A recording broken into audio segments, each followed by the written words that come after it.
विधानसभा चुनाव के दूसरे चरण में शाहजहांपुर में वोट डाले जाएंगे, जिसके लिए सभी दलों के प्रत्याशियों ने जनसंपर्क तेज कर दिया है।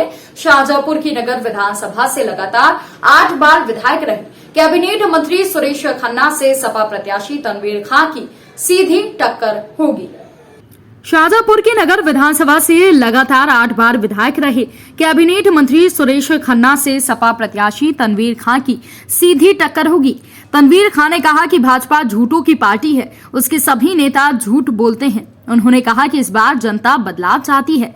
तनवीर ने कहा कि हर बार की तरह इस बार हिंदू मुस्लिम नहीं चलेगा। उन्होंने कहा कि सपा में कोई गुटबाजी नहीं है। उन्होंने कहा कि गांव में कोई विकास नहीं हुआ, पूरे गांव में खड़ंजे पड़े हैं, कहीं रोड नहीं बनी है। उन्होंने कहा कि पात्रों को आवास नहीं मिले हैं। तनवीर ने कहा कि इस बार वो हिंदू मुस्लिम कार्ड नहीं चलने देंगे और आखिर कितनी बार हिंदू मुस्लिम करके कोई चुनाव जीतेगा। बहुत उत्साह है लोगों में, हर वर्ग हर समाज के लोगों में उत्साह है और नौजवान, ख़ास तौर से नौजवान साथियों में बुज़ुर्गों का आशीर्वाद मिल रहा है। नौजवान साथियों में उत्साह है, छात्रों में उत्साह है और माँ और बहनों का सभी का पूरा समर्थन मिल रहा है। और मुझे उम्मीद है कि ऐतिहासिक जीत जनपद शाहजहांपुर की इस नगर विधानसभा से होगी और यहाँ के कैबिनेट मंत्री इस बार जो जनता को पूरी तरह से गुमराह करते आए हैं, बार बार झूठे वादे करते जाए। पूरी भाजपा झूठ बोलती है, भाजपा ने कोई काम नहीं किया ज़मीन स्तर पर काम किसी ने किया है तो माननीय अखिलेश यादव जी ने समाजवादी पार्टी की सरकार में किया था 2012 से 17 तक, और जो कहा वो करा। लेकिन भारतीय जनता पार्टी के पास कोई विकास का मुद्दा नहीं है, सिर्फ वो भाईचारे को ख़त्म कर हिंदू मुस्लिम की राजनीति करती है, नफरत की राजनीति करती है। और जबकि हमारी समाजवादी पार्टी माननीय अखिलेश यादव जी का फरमान है कि हम सब एक हैं, हिंदू मुस्लिम सिख ईसाई आपस में सब भाई भाई, हम सब जात धर्म से अलग हटकर सभी को साथ लेकर चलने वाले लोग हैं समाजवादी लोग। डॉक्टर राम मनोहर लोहिया जी, बाबा साहब भीमराव अम्बेडकर के सिद्धांत पर चलने वाली समाजवादी पार्टी माननीय अखिलेश यादव जी इस बार जनता के समर्थन से किसान भाइयों का जो उत्पीड़न किया गया है, जो शोषण हुआ है उनका, इस भारतीय जनता पार्टी की सरकार में 2022 में सभी लोग मिलकर बदला लेंगे और भारतीय जनता पार्टी की सरकार को हटा देंगे, रुखसत करेंगे और समाजवादी पार्टी की सरकार लाकर माननीय अखिलेश यादव जी को मुख्यमंत्री बनाएंगे। आपकी पार्टी में हरदोई की 8 विधानसभाओं के बीजेपी प्रत्याशियों को भाजपा ने घोषित किया। हरदोई सदर विधानसभा से नितिन अग्रवाल और सानी विधानसभा से प्रभास कुमार प्रत्याशी बनाए गए हैं। इसमें सवाईजपुर विधानसभा से कुंवर माधवेंद्र प्रताप सिंह रानू को प्रत्याशी घोषित किया गया है। बिलग्राम लवा से विधानसभा से आशीष सिंह आशु पर भाजपा ने विश्वास जताया है। शाहबाद विधानसभा से रजनी तिवारी को चुनाव लड़ाया जाएगा। गोपामऊ विधानसभा से श्याम प्रकाश, बालामऊ विधानसभा से रामपाल वर्मा, संडीला विधानसभा से अलका अर्कवंशी पर पार्टी ने विश्वास जताया। दूसरे चरण में 14 फरवरी को जिला बदायूं में मतदान होना है। आज से नामांकन शुरू हो गया है। 28 जनवरी तक नामांकन चलेगा। आज 2 बीजेपी प्रत्याशियों ने नामांकन किए। विधानसभा सहसवान से डीके भारद्वाज और विधानसभा शेखोपुर से धर्मेंद्र शाक्य ने नामांकन किया। विधानसभा सहसवान से डीके भारद्वाज और विधानसभा शेखोपुर से धर्मेंद्र शाक्य ने नामांकन किया। पुलिस प्रशासन की तरफ से पुख्ता इंतजाम किए गए थे। कलेक्ट्रेट की तरफ से आने वाले सभी वाहनों के रूट डायवर्ट किए गए थे। सिर्फ कर्मचारी और प्रत्याशी को ही अंदर आने दिया जा रहा था। टेम्परेचर मशीन से टेम्परेचर चेक करने के बाद अंदर आने दिया जा रहा था।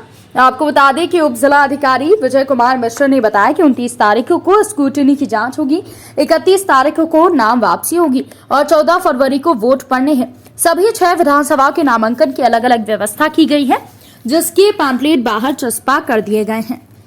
प्रदेश को अपराध मुक्त, गुंडा राज मुक्त बनाया है, उसी तरह से मैं कह सकता हूँ सहसवान से भी गुंडा राज और अपराध मुक्त, बिल्कुल दूर दूर अपराध मुक्त हो जाएगा सहसवान, ऐसा मेरा कहना है। आपने कोई शिकायत दर्ज कराई इन चीज़ों को लेकर? नहीं, मुझे लगता है पुलिस खुद ही संज्ञान ले लेगी। हमारे पुलिस प्रशासन पूरी तरह चौकस है।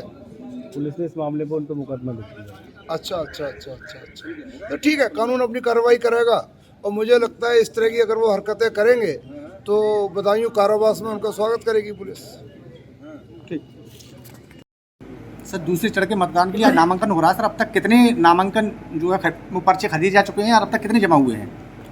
विधानसभा निर्वाचन क्षेत्र 114 बिलसी में आज 21 जनवरी 2022 से नामांकन की प्रक्रिया प्रारंभ हो गई है। जी। अभी तक 3 व्यक्ति नामांकन पत्र ले जा चुके हैं जमा करने के उद्देश्य से। रिक्त नामांकन पत्र लेकर के गए हैं। अभी तक किसी भी उम्मीदवार के द्वारा अपना नॉमिनेशन फॉर्म जमा नहीं किया गया है। तो नामांकन जो है वो कितनी तारीख से कब तक होगा ये नामांकन की प्रक्रिया आज 21 तारीख से प्रारंभ होकर के 28 तारीख तक चलेगी। 29 तारीख को स्क्रूटनी है, उसके बाद नाम वापसी की प्रक्रिया है। मैं विजय कुमार मिश्र आरो विधानसभा निर्वाचन क्षेत्र 114 बिलसी नॉमिनेशन की प्रक्रिया के संबंध में आज मैंने द्वारा नोटिफिकेशन जारी कर दिया गया है, जिसकी प्रति सार्वजनिक स्थानों पर, नोटिस बोर्ड पर, तहसील में, ब्लॉक में, नगर पालिका में और आरओ कार्यालय के बाहर नोटिस बोर्ड पर चस्पा कर दी गई है। मुरादाबाद 29 विधानसभा से 4 बार के विधायक हाजी रिजवान का टिकट कटने के बाद जब विधायक अपने घर पहुंचे तो सपा का अंतर कलह खुलकर सामने आ गया और सपा के टिकट बार का विरोध होने लगा। आपको बता दें कि मुरादाबाद की 29 विधानसभा कुंदर की सीट पिछले 4 बार से हाजी रिजवान के कब्जे में थी। ये सीट मुस्लिम बहुल्य और मुस्लिमों में काफी ज्यादा तुर्क बहुल्य है। इस सीट पर बीएसपी के एक बार हाजी अकबर जीते थे, उसके बाद ये सीट हाजी अकबर के जीतते ही आए थे और इस बार हाजी रिजवान का टिकट काटकर संभाल रहे संभल से सांसद डॉक्टर शफीक उर रहमान के पोते जिया और रहमान को दे दिया गया। हालांकि जिया और रहमान भी तुर्क बिरादरी से हैं, परंतु इस विधानसभा चुनाव में हाजी रिजवान का ही वर्चस्व है और इसके कारण हाजी रिजवान के समर्थक जो हैं वो उनको टिकट नहीं लड़ने को लेकर विरोध कर रहे हैं। उनका कहना है कि हम बाहरी व्यक्ति को वोट ही नहीं देंगे। हाजी रिजवान हमारे बीच का रहने वाला है और एक बार एचएम लोगों की मदद को आ जाते हैं। ये जिया और रहमान संभल के ही हैं। इन्हें कुंदर की विधानसभा में आने से 2-3 घंटे का सफर में एलजी जाएंगे तो ये क्या विकास कर पाएंगे और क्या हमारी मदद करेंगे। नाम डॉक्टर मोहम्मद रिजवान है। रिजवान जी, ये बताइए, जो विरोध प्रदर्शन कर रहे हो किस बात को लेकर कर रहे हो, क्या पुतले फूंकवा रहे हो? देखिए, ये जो पुतले फूक रहे हैं और जो विरोध हो रहा है ये डॉक्टर बर्क के लड़के उसके पोते के लिए हो रहा है, क्योंकि 29 विधानसभा कुंदरकी से हाजी रिजवान का मतलब जो टिकट काट के डॉक्टर बर्क के पोते को कर दिया गया, जिसका क्या पूरा क्षेत्र कुंदरकी क्षेत्र विरोध पे उतरा हुआ है। आज दोपहर से इतना विरोध प्रदर्शन है कि जगह जगह हर गाँव में विरोध ही चल रहा है। लगभग कितने गांव होंगे ऐसे? लगभग मान के चलो 77 गांव ऐसे हैं जिनमें हर गांव में मतलब विरोध चल रहा है, पुतले फूके जा रहे हैं। क्या मांग है ऐसी जो पुतले फूक रहे हो? देखिए, श्री अखिलेश जी से यही मांग है कि क्षेत्रीय मतलब जो कैंडिडेट होना चाहिए था, अगर उनमें हाजी रिजवान में बुराइयां अगर पैदा मतलब जो उन्हें दिखाई दे रही हैं तो पहले तो पूछना चाहिए क्या मतलब बुराइयां हैं, और बुराइयां नहीं दिखाई दे रही हैं तो क्षेत्र का मतलब क्षेत्रवासी कम थे, यंग लड़के कम थे, या हाजी कल्लन है, हाजी कल्लन को वोट दिया जाता। हाजी रिजवान का कैंडिडेट जो हैं जिन्होंने मेहनत करी है करीब 10 साल से, उन्होंने मतलब वोट बैलेंस मतलब बढ़ाया अपना और सभा के लिए मेहनत करी है, उन्हीं का मतलब जो वोट काट दिया गया। क्या मांग करना चाहते हो तुम? हमारी यही मांग है कि हाजी रिजवान को मतलब जो कैंडिडेट बनाया जा सपा से, वरना इसी तरह से विरोध प्रदर्शन रहेगा और उनको जो है निर्दलीय ला के क्षेत्र की मतलब जो तमाम जनता उनके साथ देगी, उन्हीं को वोट मतलब जो करेगी। क्या लगता है सांसद हैं, कहीं ना कहीं राष्ट्रीय अध्यक्ष उनके डायरेक्ट कॉन्टेक्ट हो, नहीं हो पाए तो फिर क्या करेंगे आप? उनका कॉन्टेक्ट है डायरेक्ट कॉन्टेक्ट होने का मतलब ये थोड़ी है कि कहीं भी क्षेत्र में किसी को भी उतार दिया जाएगा। पहले क्षेत्रीय मतलब पब्लिक से पूछा जाता है, उनसे मशवरा लिया जाता। ये नहीं कि चंद दलालों से, चंद मतलब जो नेताओं के कहने से टिकट काट दिया गया और उनको दूसरों को दे दिया गया। क्या किस तरीके का प्रत्याशी, बाहरी प्रत्याशी आप लोग नहीं चाहते? बिल्कुल हमें कवारा नहीं है क्षेत्र वालों को बाहर का प्रत्याशी। दूसरा, यहाँ से उनका 70 किलोमीटर दूरी पे मतलब घर है, वो लोगों से मिलते नहीं है, मिलने के बाद भी मतलब लोग कह देते हैं कि सरकारी नल नीचे लग रही है, पानी पियो और घर को जाओ। काम करते नहीं है, काम उनके बस की नहीं है। 3-3, 4-4 बजे उठते हैं वो।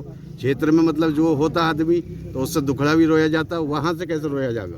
अच्छा रिजवान जी, ये बताइए, अगर प्रत्याशी अगर नहीं चेंज होता है तो किसे आप सपोर्ट करेंगे? तो हम उनका बहिष्कार करेंगे।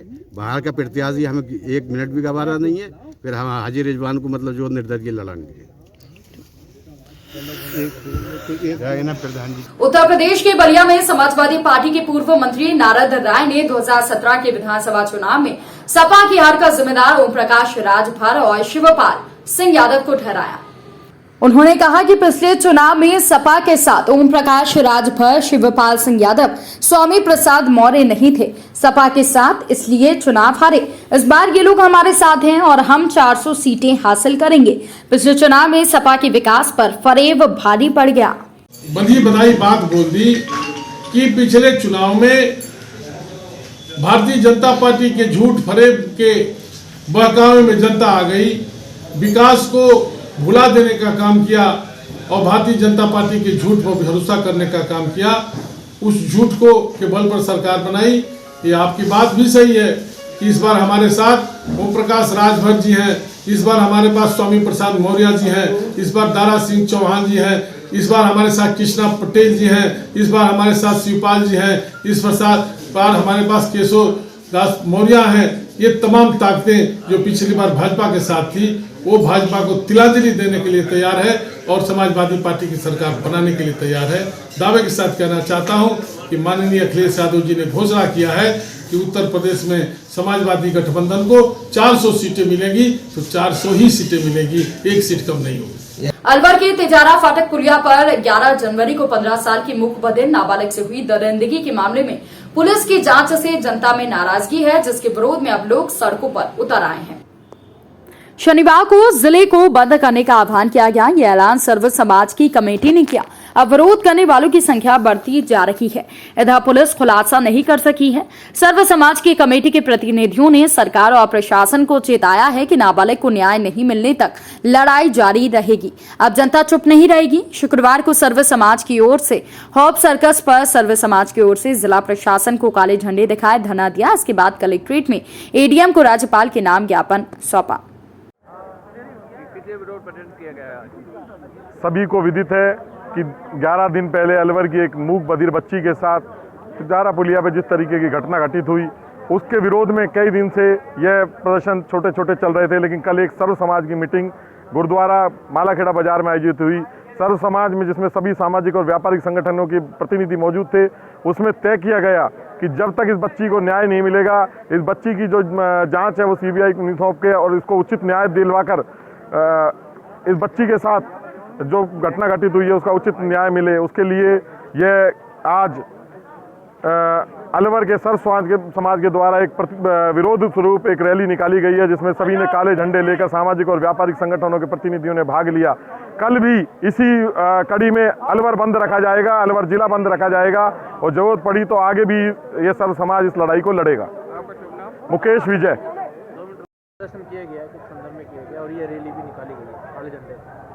11 तारीख को जो मूक बधिर बच्ची के साथ दुर्घटना हुई, उसी को लेकर सर्व समाज के द्वारा आज 10 दिन हो गए पूरे, उसी के विरोध को चलते हुए आज सर्व समाज ने काले झंडे साथ में लेकर और जिलाधीश महोदय के यहाँ पर आज सब लोग रैली के रूप में हम आए हैं और यहाँ पर हमने अतिरिक्त जिला कलेक्टर महोदय को ज्ञापन दिया है और प्रशासन से मांग की है कि जल्दी से जल्दी मूक बधिर जो हमारी बहन है, किसी की बेटी है, उसको न्याय मिले, ऐसी हम आशा करते हैं। क्या नाम है आप? दिलीप मोदी, जिला अध्यक्ष विश्व हिंदू परिषद अलवर। ये जो जघन्य अपराध हुआ है, इसके लिए हम सर्व समाज ने जो निर्णय लिया है कि भाई 12 दिन हो गया, अभी तक कोई अपराधी पकड़ा नहीं गया, किसी जांच पे प्रशासन पहुंचा नहीं है। इसके विरोध में हम कल अलवर शहर को बंद कर रहे हैं। इसमें हम सर्व समाज पूरा एकजुट है और सभी एक साथ मिलकर पूरे अलवर को बंद करेंगे और सभी सर्वसम्मति से बंद कर रहे हैं लोग। और उसमें मैं अलवर वाहनियों की तरफ से भी अलवर वाहनियों की भी बंद करने की घोषणा करता हूं और सभी समाज के साथ हैं और उस बहन को न्याय मिले उसके लिए हम संघर्ष कर रहे हैं और जब तक न्याय नहीं मिलेगा जब तक हम संघर्ष करते रहेंगे। क्या नाम है आपका? यासीन खान, अलवर वाहनी अध्यक्ष। पुरुषार्थी समिति जिला अलवर के अध्यक्ष के नाते सर्व समाज और सभी व्यापारिक संगठनों, सभी सामाजिक संस्थाओं ने हमें जो सहयोग इस मूक बधिर बच्ची के साथ हुए अन्याय के लिए, संघर्ष के लिए जो हमें अपना सहयोग दिया है, उसके लिए हम तहे दिल से आभारी हैं।